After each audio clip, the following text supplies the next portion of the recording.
Now let's talk about introduction to probiotics.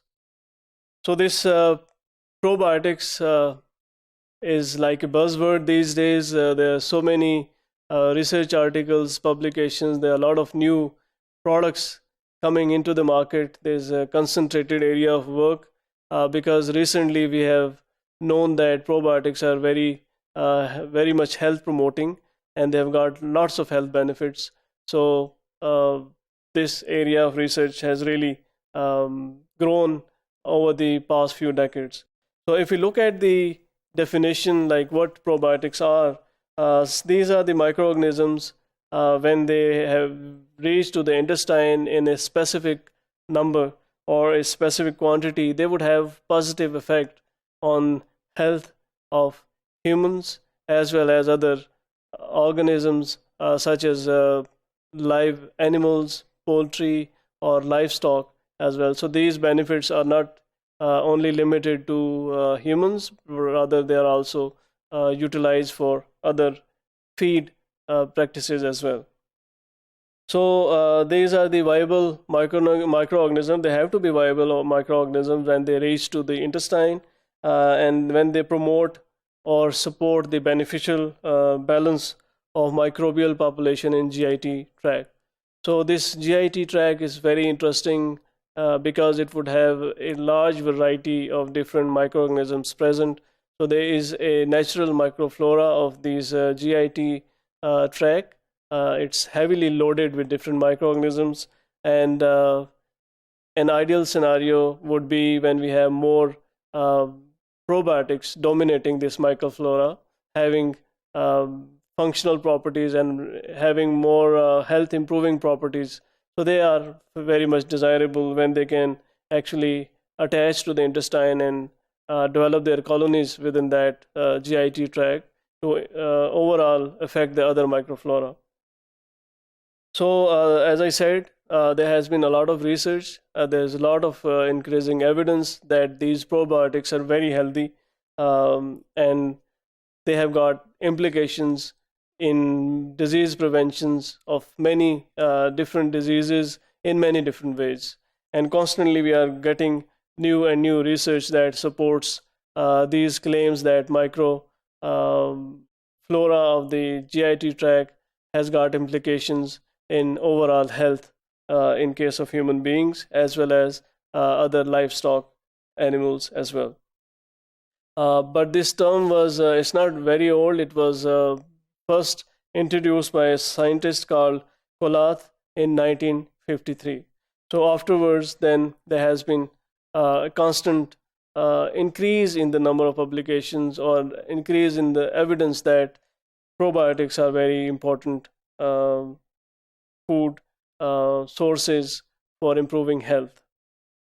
Uh, there have been a lot of definition, there have been a lot of debate about what are probiotics, how to define these probiotics, but there is no complete one satisfactory definition, and all the time we need to have additional explanation of statements that are normally given to define these probiotics. For example, we very routinely use certain terms or certain statements such as beneficial balance or normal population or stabilization of gut flora.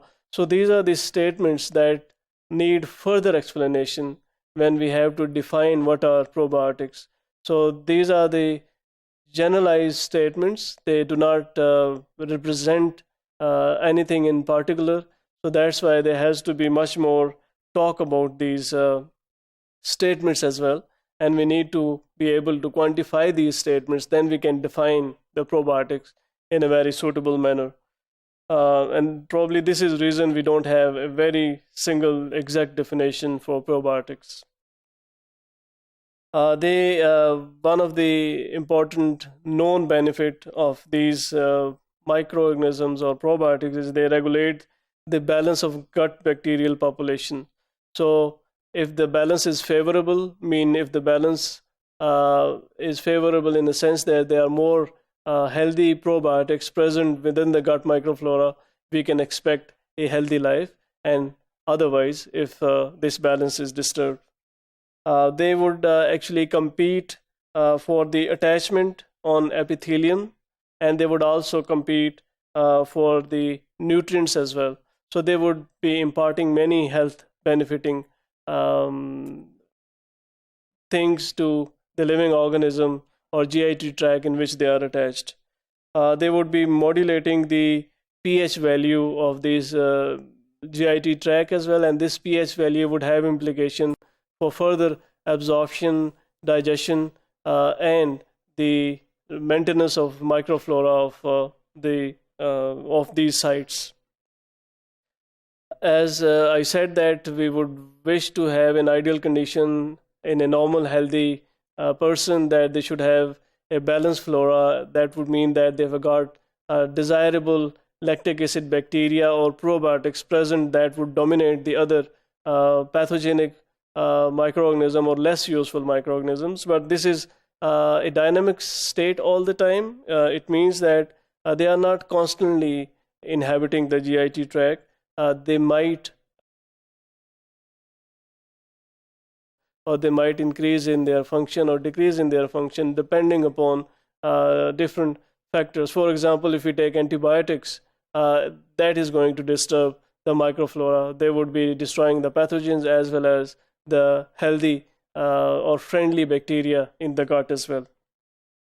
But if we talk about what probiotics, where do they come from? So generally, we have got three genera from which we obtain all different kinds of bacteria or microbes or different strains that have got probiotic activity in them. So they are predominantly Lactobacillus, Enterococcus, or Bifidobacterium. So these are three genera from which most of the probiotics they do come from.